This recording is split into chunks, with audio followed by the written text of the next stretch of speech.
আমার অ্যাটলিস্ট চারটা স্ট্যান্ডিং কমিটির ইনচার্জ হইতে হবে। প্রথমে মনে করেছিলাম কোনটা দায়িত্ব নিব না, কিন্তু চিন্তা করলাম দায়িত্ব না নিলে দায়িত্ব আমার কাঁধে আসবেই। আমি আসলে যেই হোমওয়ার্কটা করেছি তাতে দেখা যায় আমার অ্যাটলিস্ট চারটা স্ট্যান্ডিং কমিটির ইনচার্জ হইতে হবে before if I get a chairman of that particular committee. So ক্রিক অপস না করি কিন্তু অন্য ফাইন্যান্স লজিস্টিক তো আমাদের আছে, ফাহিম সিনহা, তারপরে কমার্শিয়াল, এই ইম্পর্টেন্ট জায়গাগুলো প্রথমে মনে করেছিলাম কোনটা দায়িত্ব নিব না, কিন্তু চিন্তা করলাম দায়িত্ব না নিলে দায়িত্ব আমার কাঁধে আসবেই। সো ইটস বেটার দ্যাট নিজের কাঁধে স্বীকার করি, তাতে আমি যাতে নেই, সো দ্যাট আমি অন্য কেউ কিছু করলে যাতে মানে আমার করতে না হয়। তো ইম্পর্টেন্ট জায়গাগুলো আমি চিন্তা করেছি, সবার সাথে আলোচনা করে আমার কিছু পোর্টফোলিও আমার থাকবে before we get someone.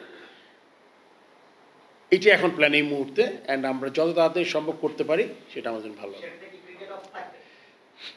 Cricket ops আসলে প্রেসিডেন্টের কিন্তু ডিরেক্ট একটা সম্পর্ক ক্রিকেট অপসের সাথে আছে, বিকজ ন্যাশনাল টিম খুব ইম্পর্টেন্ট একটা জায়গা।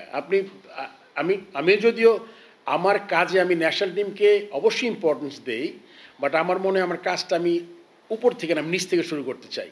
এটা হবে আমার কাজের ধরন।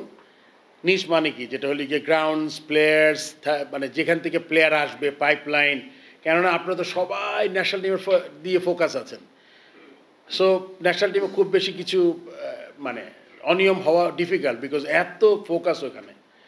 তো সেই জন্য আমি বলছি যে ওইটা আসলে আমরা সবাই মিলে দায়িত্ব নিলে, যারা আরও কিছু প্রফেশনালস আছে, আপনি জানেন 2টা ফর্মার প্লেয়ার আছে যারা কাজ করছেন, একজন ম্যানেজার আর একজন cricket ops team operations manager. So তাদের হেল্প নিচ্ছি যখনই দরকার হয়, যেমন আজকেও ম্যানেজারকে একটা কাজে ডেকেছিলাম একটা ইনপুট নেওয়ার জন্য। সো আমরা যেই কজনই আছি চেষ্টা করছি আমরা একসাথে মিলে কাজ করার।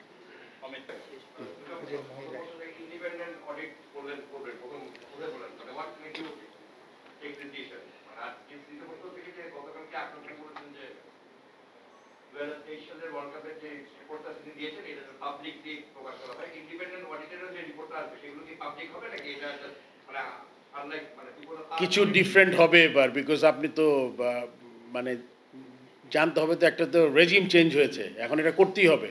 আর আমাদের এখন তেমন কোনো প্রেশার নাই। সো আমরা যারা কাজ করতে চাই আমরা এখন ইন্ডিপেন্ডেন্টলি কাজ করতে পারবো আশা করি, এবং করছি। এই জন্য আমাদের কাজ করাটা ইজিয়ার হবে আর কি। ও রিপোর্টটা অবশ্যই জনসম্মুখে, আমি জানি না এটার লিগ্যালিটি কতটুকু, বাট এইটার একটা আউটকাম আপনি জানতে পারবেন। ইউর রাইট, আমরা এখন চেষ্টা করছি আগে যে রিপোর্টগুলো, তদন্ত কমিশন রিপোর্টগুলো আছে, ওইটা অ্যাটলিস্ট আমি দেখতে চাই।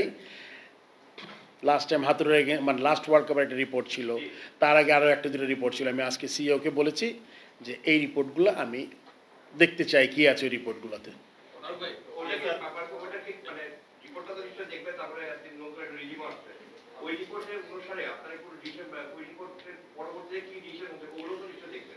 ওই রিপোর্টটাতে আসলে না দেখে আমি বলতে পারছি না এক্স্যাক্টলি কী আছে। অনেক সময় রিপোর্ট হয় আপনার একটা নর্মাল রিপোর্ট, যে এত মেম্বার টিম গেছে, এখানে খেলছি আমরা, এত রানে হারছি, আইসা পড়ছি, কিন্তু হয়তো এক্স্যাক্টলি কিছু নাই এখানে। যদি কিছু সিগনিফিকেন্ট থাকে ডেফিনেটলি ওইটা ধরে কোনো কাজ করার চেষ্টা করব।